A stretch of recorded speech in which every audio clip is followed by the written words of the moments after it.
This may be the ugliest hat I've ever seen, but it is a part of the decor here in the Suburban Sports That is a Sports gross Cave. hat. The Michigan State split, fused of the two. Can't do it, man. Can't do it. This is Sunday, man. I'm going to use a phrase from the Bible. You can't serve two masters. You can't go. Well, you got to pick one. Well, got to pick one. The only master that we serve here on the Suburban 4-7 Sports Cave is sports producer Mike Foss, who's standing by in the control room.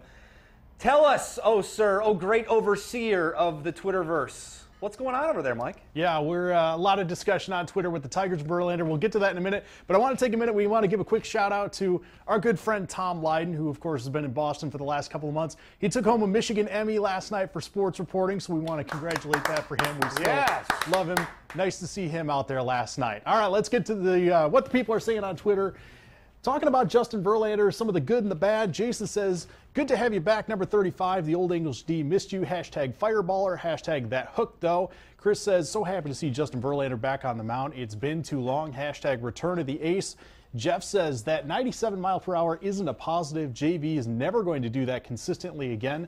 Best to adjust your approach and move on. And finally, we go to the NBA. We've heard a lot of the LeBron versus Jordan comparison. Raymond throwing this out here. 26 years ago today, the Bad Boys won the NBA title. How do you think LeBron James or Steph Curry would have done against them, guys? Ooh, I think we got to start with that one. That's a great question. I think LeBron would have been great in any era. Yeah. Now, the rules would have been different. When he drives down the lane, he would have been hammered.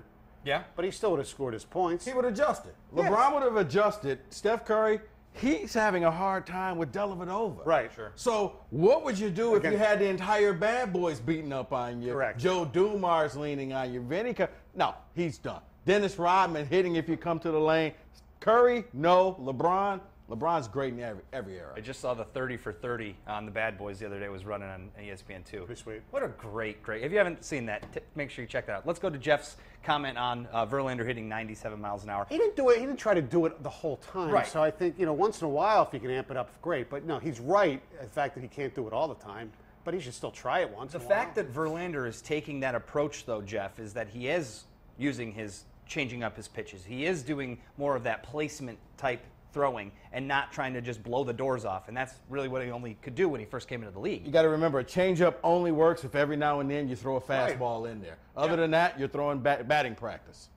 By the way, they should Ask Shane Green about that. They should call the game off already. It's going to rain all day. Don't have people drive down there in the traffic and the construction and then call the game then. Call the game now. Stoney, you're the mayor. Call There the it game. is. Yes, call the game. Tigers game should be postponed now.